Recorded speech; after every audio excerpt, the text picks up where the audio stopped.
My mothers and sisters in Islam, Assalamu alaikum wa rahmatullahi wa barakatuh. Inshallah, we will be continuing our conversation that we've had throughout this month of Muharram. And the topic that we've been discussing has been, we've called it Building a Peaceful Home. And we talked about why this is so important, especially in today's day and age when things for the family are so difficult. We have challenges all around us, and therefore it is important that we put our emphasis and our intentions on building a strong foundation for ourselves, for our family, so that we can create a safe haven, and inshallah that we can have our homes as a bridge to the final home in Jannah, inshallah. And I know some of you asked me, but inshallah all of the previous lectures are available on YouTube and they're floating around in many different forms. So if you wanted to catch up, but just to give you a brief idea of what we've been talking about. So we started by talking about choosing a strong foundation for the home. And we said that when we build a home on a foundation which is not strong, and if the climate, the weather is not good, then that's when we get into problems. You know, sometimes we find that there are cracks in the foundation. I don't know if anyone's encountered that, or sometimes the walls develop cracks. And if our home is not on a strong foundation, things like that can happen. And we said that the strongest of foundation was a foundation of taqwa, of God consciousness. Why? Because Allah has created us. He knows what makes us tick. And so He has given us everything that we need to reach our full potential. When we follow His rules and His guidance, then inshallah we cannot go wrong. Then we talked about how to start building the home itself. We talked about building walls of safety, of trust, of commitment. We talked about having the emotional climate of the home, why it was so important, and why as mothers, especially as women, we have a lot of power. We have a lot of power to create the kind of emotional climate in the home that draws our families closer. Okay? And so inshallah, continuing with that conversation, the verse that we're going to reflect on today is a verse that we're all familiar with. And it is from Surah Rum. It's verse 21 where Allah says, Bismillahir Rahmanir Rahim. وَمِنْ آيَاتِهِ أَنْ خَلَقَ لَكُم مِّنْ أَنفُسِكُمْ أَزْوَاجًا لِتَسْكُنُوا إِلَيْهَا وَجَعَلَ بَيْنَكُمْ مَوَدَّةً وَرَحْمَةً إِنَّ فِي ذَلِكَ لَآيَاتٍ لِقَوْمٍ يَتَفَكَّرُونَ. So, you know the Shadi card ayat, right? It's usually when we go for milads, for weddings, this is what we hear all the time. So let's reflect about it, and let's go and maybe look at it a little bit differently today.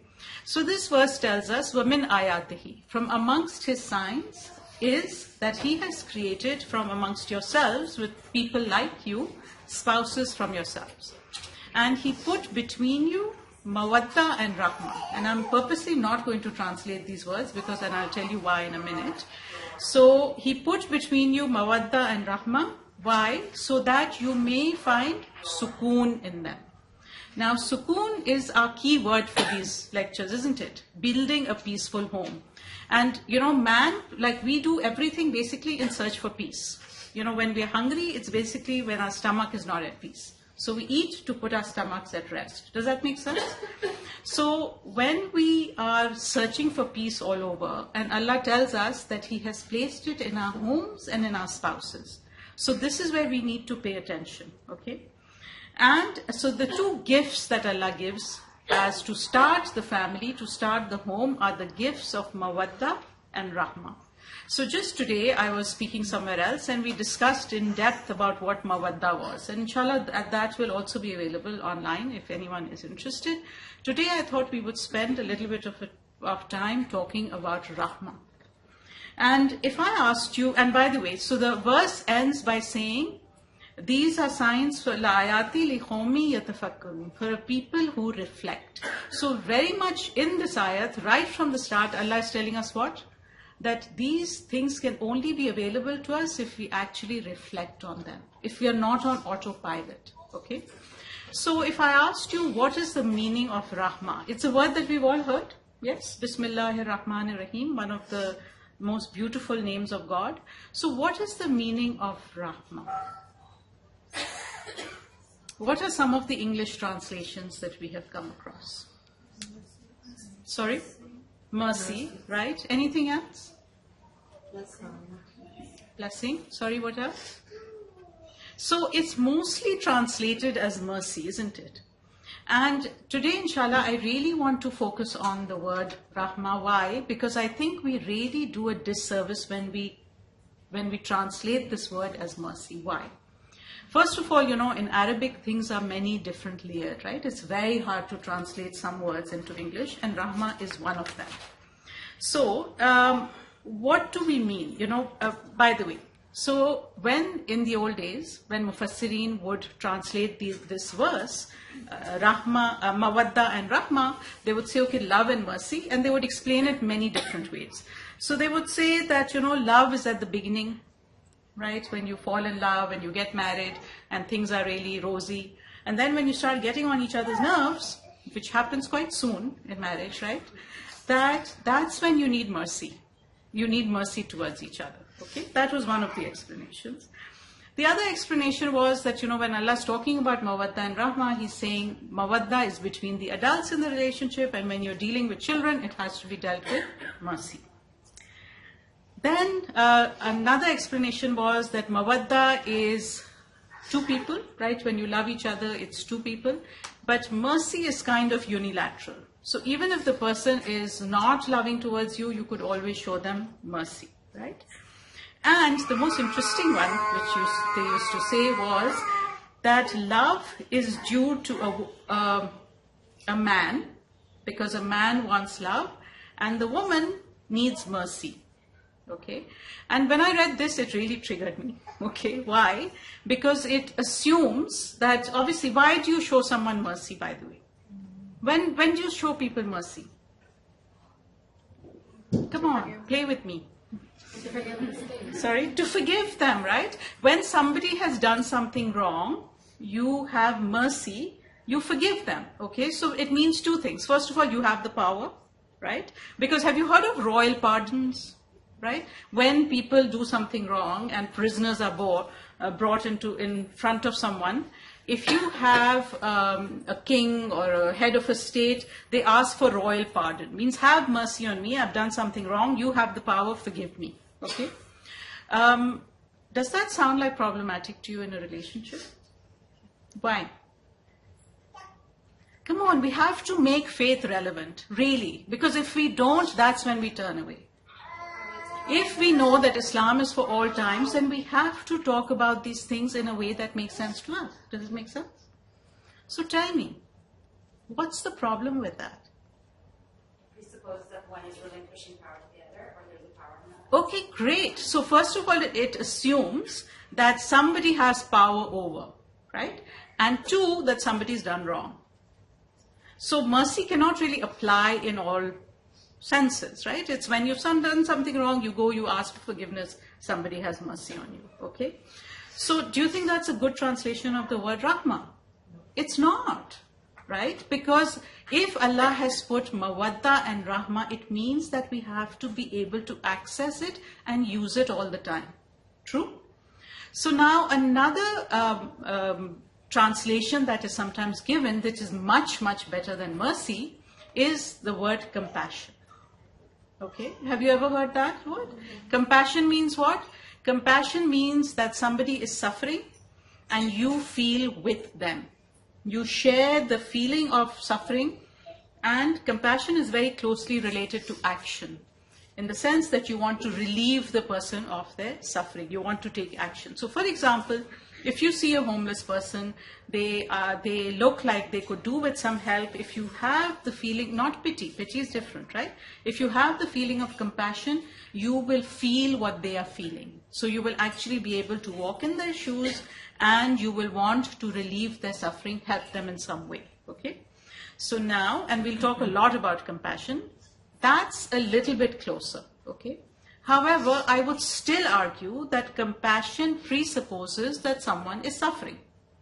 Because if you look really happy, I'm not going to have compassion for you. Why? Because there's nothing to be compassionate about, right? When Allah talks about Rahma, His Rahma, we know, is wasiyat kulla shay. He has created the world based on Rahma. That is one of His creative energies is Rahma, right? And he is Rahim and Rahman to everything, okay? It's not only when people are suffering, it is an energy which is sustaining us, okay? Related to that is also the womb of the woman is called Raham, right? Why? Because it is something that nurtures the child. It provides everything that the child needs. It is a kind of loving embrace. And we are told by scholars that, the feeling of Rahman, because we are created in God's image, we are created on His akhlaq, is hardwired into us. We all have the idea of Rahma within us. It is up to us whether we use it or we suppress it, right? The word which to me sounds the closest in meaning, and again it's not a perfect translation, is the idea of loving kindness. Loving kindness means what? First of all, that it is an all-embracing kind of love, and it is relating, it's an attitude. So it's not when only people are suffering. When you have the idea of loving kindness, it means that you are kind, you are compassionate. It definitely includes compassion. It includes things like letting go, having the idea of Rahma. Like there is, you see how difficult it is to translate? But does that make sense? Am I making sense? Okay. So, although today we'll be interusing the words compassion and loving kindness, but at least we should know that when we're talking, if it doesn't make sense to us, like if I read something, sometimes I don't want to have mercy, right? And if somebody's done nothing wrong, what am I having mercy for? But if this is the gift to Allah on my wedding, I need to use it every single day, right? It is a seed. He's given us a potential. But that potential we have to actualize. We have to nurture it. Just like the womb nurtures a child, it nurtures a child, it provides it everything it needs in order to be able to survive in this world. If I am nurturing my relationship, then it is an all-encompassing thing. It's an attitude that I have, okay? So, now we are told by scholars explain that one of the ways to access God's mercy, to access His Rahmah.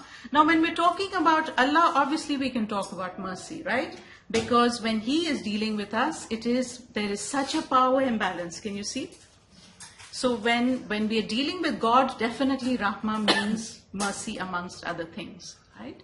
One of the ways to access Allah's Rahmah is to practice Rahmah within our own lives.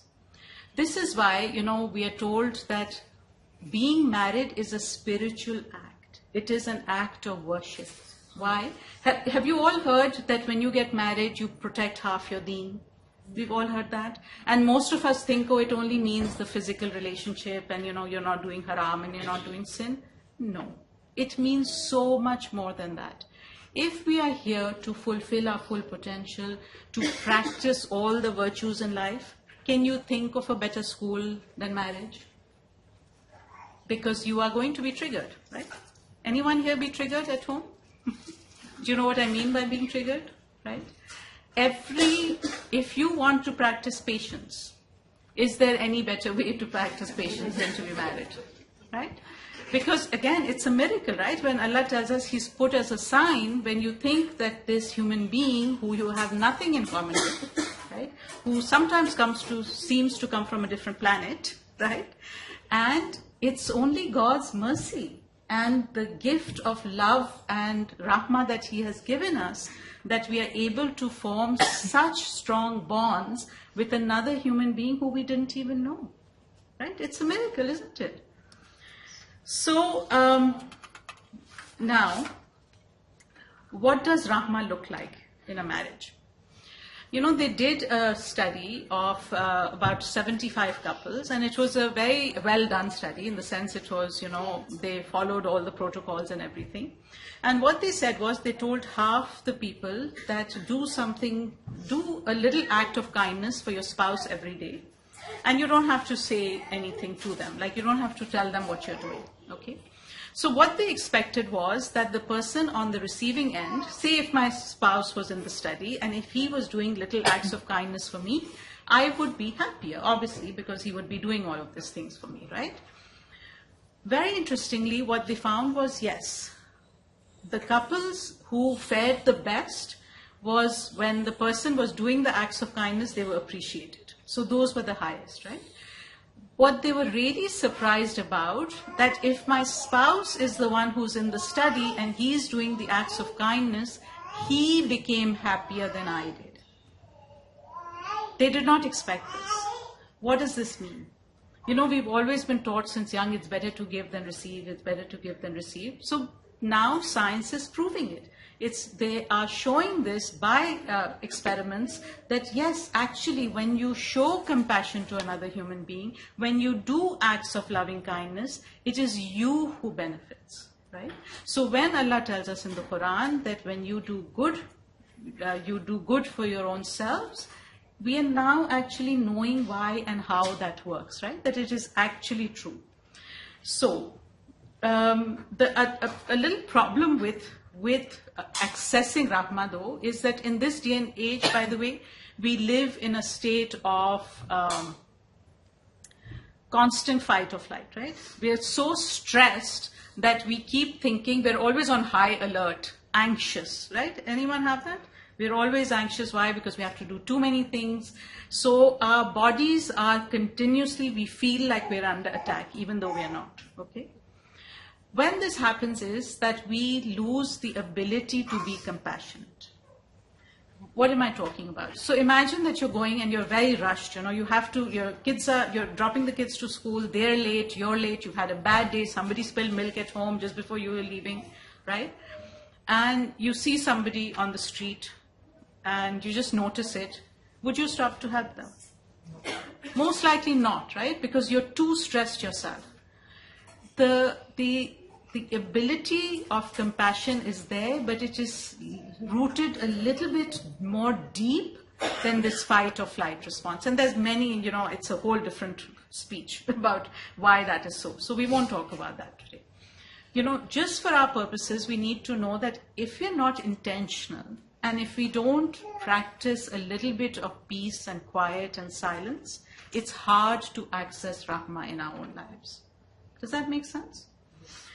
Okay. However, it is one of the keys to a peaceful home. So it is really worth doing, okay? What research is showing that when we do practice compassion towards each other, when we do practice loving kindness to each other, it is good for us on many different levels. First of all, just our physiology. Has anyone heard of DHEA?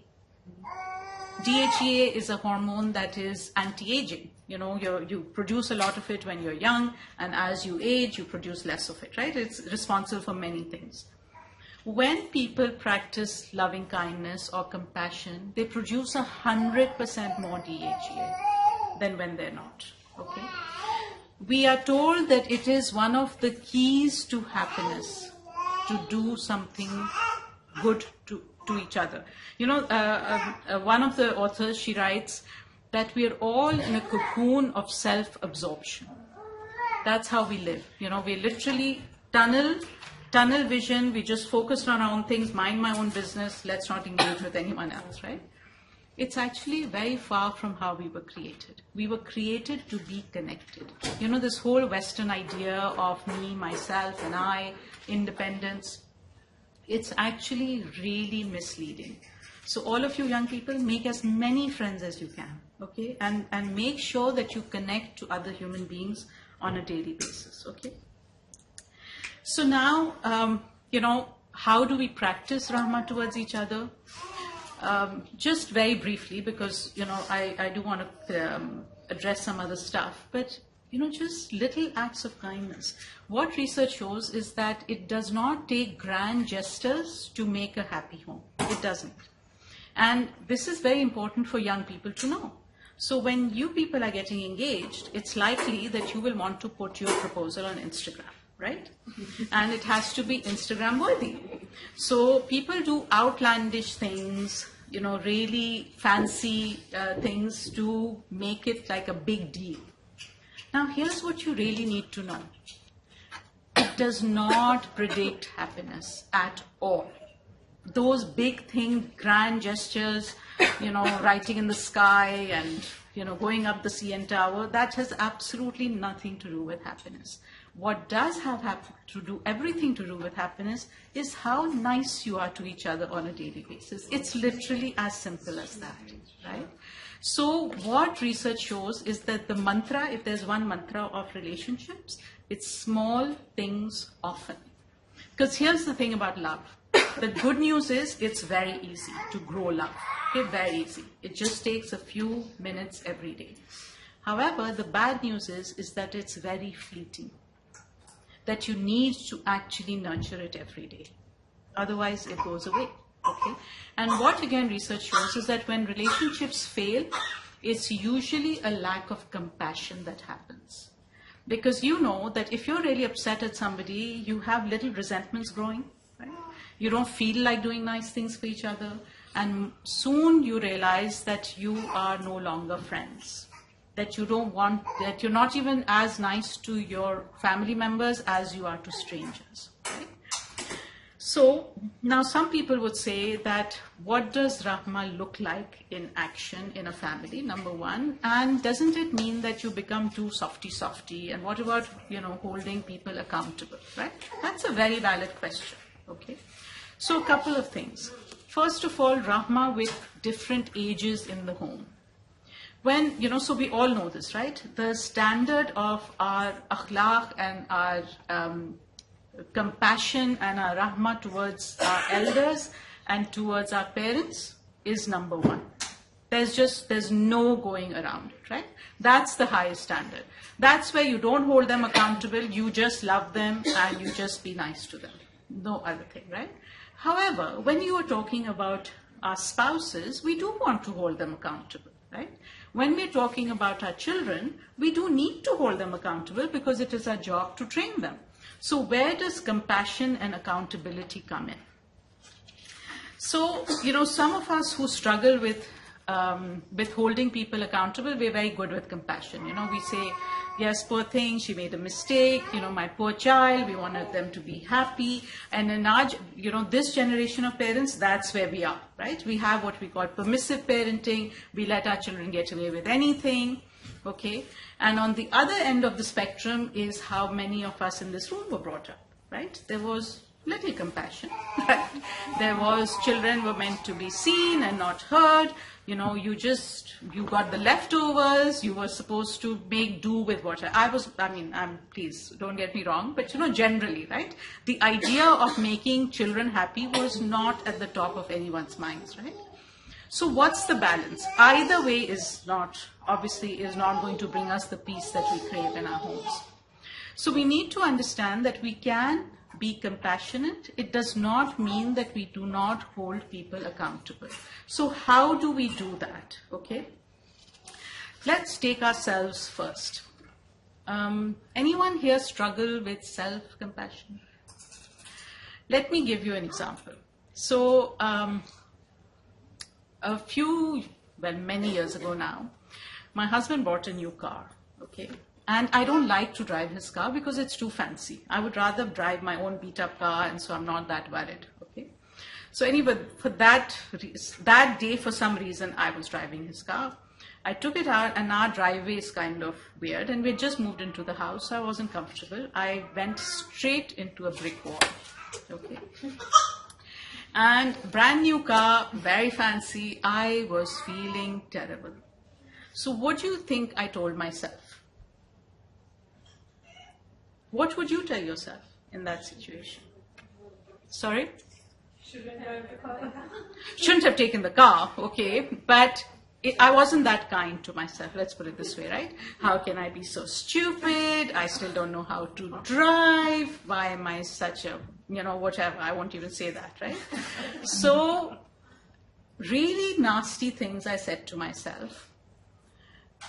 Now imagine if I had told you, right, I came and I told you that, you know what, I just hit his brand new car and I'm such an idiot. And I can't believe, what was I thinking, blah, blah. What would you tell me?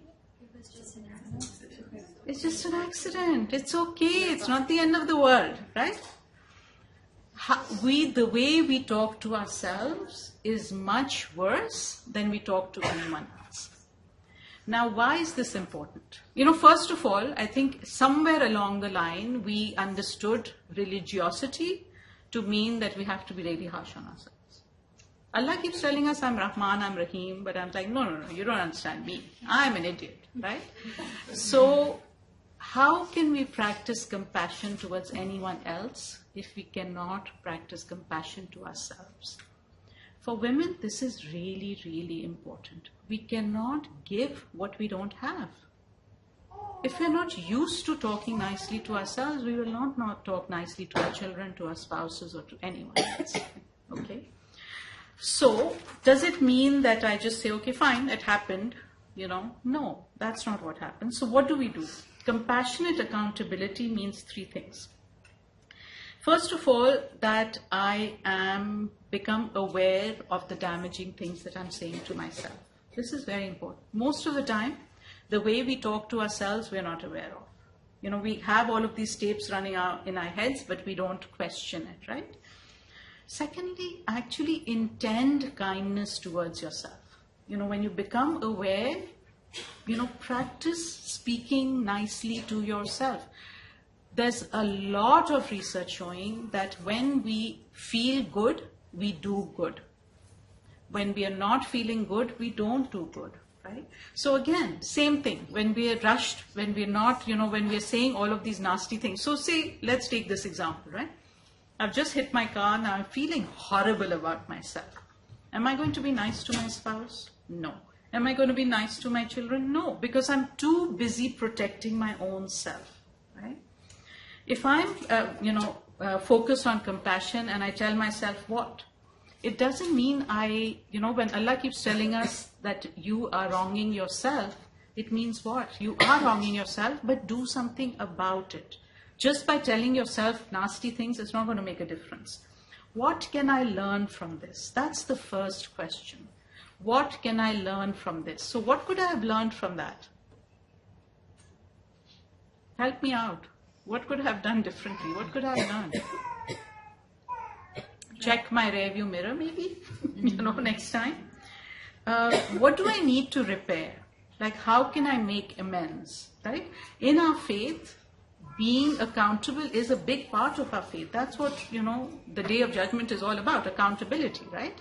So what can I repair? What do I need to do? I need to apologize to anyone? And lastly, how can I prevent this from happening again in the future? Okay. These are very powerful questions. Why? Because none of them are focused on being down on myself, right? Because if I am admitting that I'm human, there will be times when I make a mistake, guaranteed, no matter how hard I try, at home, at work, in everything, I will be making mistakes. But by feeling down on myself, I am not either helping myself or anyone else. Does that make any sense? So how do I help myself and somebody else? By holding myself accountable, but doing it in a way that doesn't damage my own self-esteem, right? So again, this has a lot to do with repairing relationships as well. When we make a mistake at home, or when somebody upsets us, or we say we might be getting upset at our children, and if we, when we're feeling bad about ourselves, we will try to defend ourselves much more. True? So if they say, Mama, you shouldn't have, screamed at me, and how dare you, whatever, we will escalate more and more. Why? Because we are focused on protecting ourselves. But if I take a moment to just breathe and allow myself to calm down, because remember that if when Mama's not happy, no one's happy at home. That's why my own emotional regulation, my own mental and emotional well-being is crucial if I want to build a peaceful home. We cannot take this lightly. It's very important, right? So if somebody makes a mistake and I'm calm, I don't join their chaos, that I still have my wits about me, then I can show compassion. Then I can, extend a hand and I say, you know what, it happens. If you drop milk just before school starts, it's okay. It's not the end of the world. We can clean up and start again.